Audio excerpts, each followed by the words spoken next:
All right, now welcome back. So far, so good. You have been working on statistical analysis using different data sets, but I want you to understand that PAS is not just for statistic analysis only, but most importantly for morphometric analysis of data sets of landmarks. Morphometric analysis of landmarks is very important because PAS actually have a lot of uh, functions for them. It compute it very easily. All right. So this time around, we want to delve a little bit into morphometrics now. We want to look at how to handle landmark data. All right.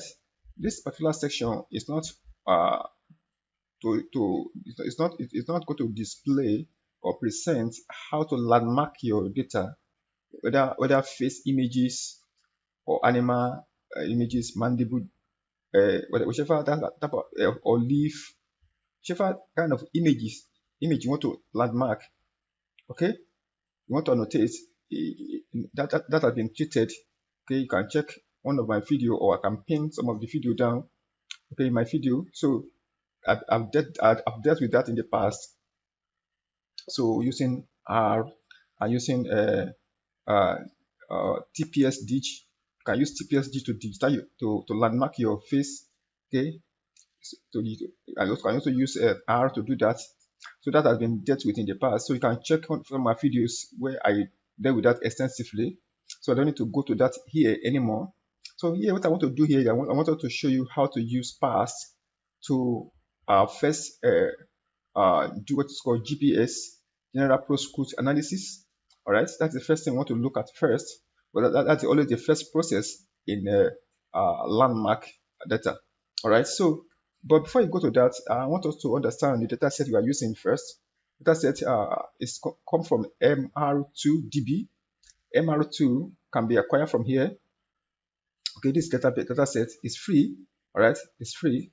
You can request for it and get downloaded. Okay, you can see it here. Okay, it's free.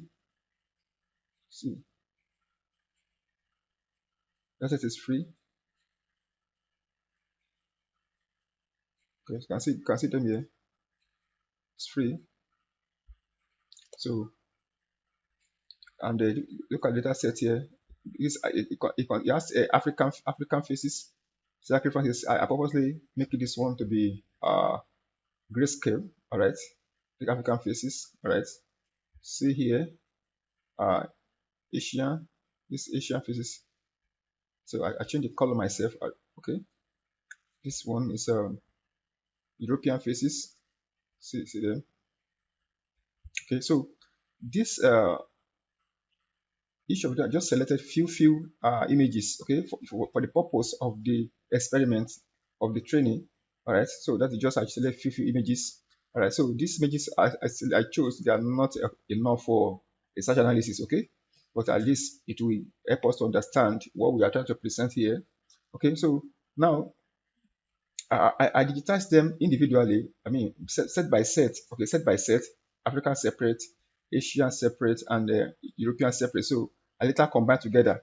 So when you see when I the combination, you can see from here. If I open it here from here now, you can see the total landmarks, 22 landmarks. Okay, in total. This is a TPS format. We have TPS, we have NLT, we have test file format. So the TPS format first. So you can see if you can scroll down, you can see, okay, look at it. This I wanted to also this ID can be image, whichever one you want to use is correct. So you can see my naming convention here. This naming convention is very important. This AF01, AF02. You can see the second one. Okay, see AF02. For this means African female, number 2. Okay, so you have to understand. It's very important. Naming convention is very important. Look at this one. See another one here. African female 06. Okay. African female 0. African female 10. African female 12. African female 13, African female 15, right? So this is African female because African male 01, African male 02. So I try to make sure that okay, for the first letter is for the race, okay. Second letter is for gender. Then the next one is a unique ID for individual. Now, if you scroll down, if I scroll down now, you understand other races. Can you see this one? I use S for Asia. I want to use Africa, A for Africa already, so S for Asia. Then F, the second letter for gender, so S for Asia. So that is that. Then if you scroll down also, you can see that for Europe, I use for Europe this one Asia male, okay, 03. Right, for Europe, I use W for Europe instead of E. W is white, okay. So W F07 is for race. This F is for female, for gender. So we have race, gender. So you can see that it means I can have two sets of categorical data under this particular section, under this particular data set. I've already created a room for two sets of categorical data, which is called race and gender. So that is what I have done. So this naming convention is very important because it helps you to have a multi-platform operation for your data set. So because data set can be taken to later, I'm going to use data set in Morphogy later and see the difference when you are comparing with past. So we're going to perform some operation there that past cannot handle. So that's why I did the proper naming convention. So naming labeling is very, very important when it comes to data set in landmark data. So that is why you see. So this is what LN means, landmark, total number of landmarks 2022. And how do we get that? We get that here. If you look at it, So let's see, facial landmark notation. So this landmark description, you have endocantion left, exocantion left, so and the rest. So these are the 22 landmark I have. You can see them. Nasi, sub-Nasi. All right, you can see them. Let me see if I can get. I don't know if I can get any sample of this landmark. Any sample of it that I've already done. I don't know. So that if I can just get a sample.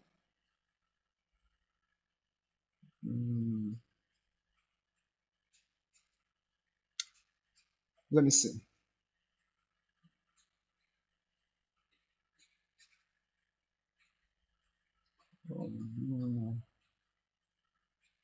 So let me try and see if I can get a sample from the one I've already done before.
I think I don't have any more here. But if you can check one of the video online there, in my YouTube there, you can check one of the video there, you can see a sample landmark face that I've done. Right, you can check that, so you can see there All right. So I don't have any copy here anymore. But I mean, I can't locate it. I have, but I don't want to waste time. All right. So that is just data set. You can see them here. So each of them, male and female, male and female. You can see AF, African female 01, African female 02. You can see African male 01, African male 02. The same thing with Asia.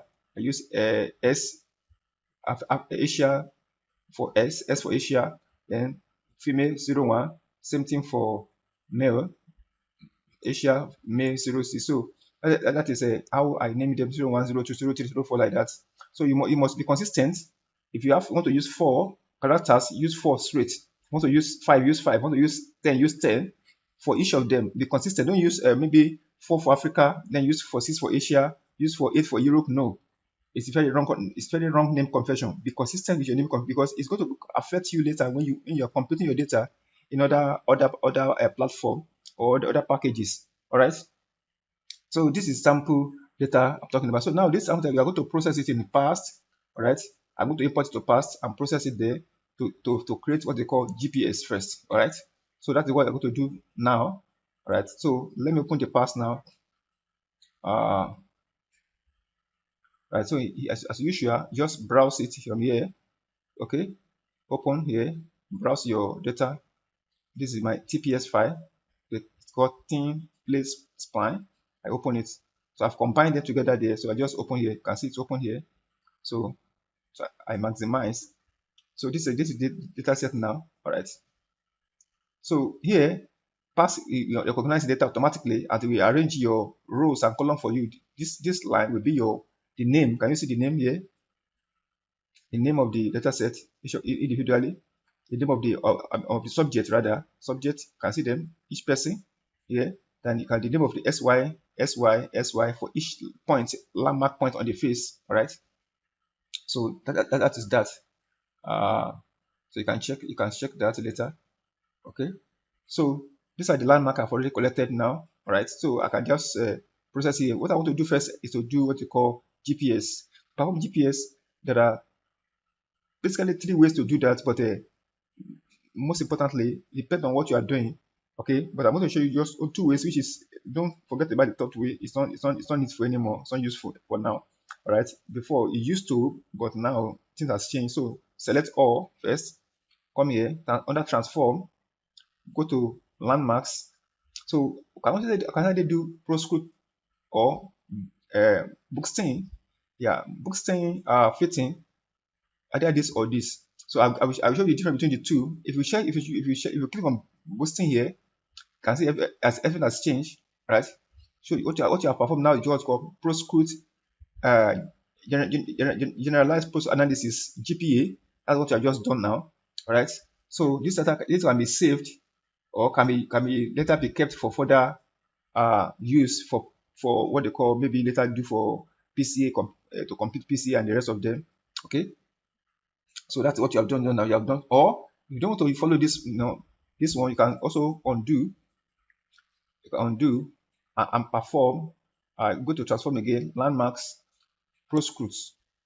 So you select 2D. Then here, what you are trying to do is that to rotate to major axis. So if you want to keep size only translate and rotate, or hard size column. That means if hard size column, the central size will be added into the line, one of the line here. Just it will show CS, central size will be added. So we don't need that for now. Okay, maybe it's only maybe you are performing your allometry later, you can include central size. Okay, but for now it's not important. So just click on OK here. All right, can you see it has changed? All right. So this is what they call GPA, generalized Procrustes analysis. All right. So that we have what you have performed now. So for that now, with that now, you can continue using our data set. So even in how the same thing follows in how you have to first perform GPA before you can do any other thing. So to bring your data set to the central alignment, okay, to the configuration, so that it can be fitting for further processing. So that is what you have done now. So now we can now continue any other thing you want to do with it for now. But I'm going to stop here for now because of time. I don't want to let it be too long. So in the next class, we now perform what is called principal component analysis. All right. Thank you. So I will show you when that is performed, then you now see the difference between Bookstein and the Procrustes that we just done now. You see the difference between the two. All right. So thank you so much for listening. I will see you in the next class.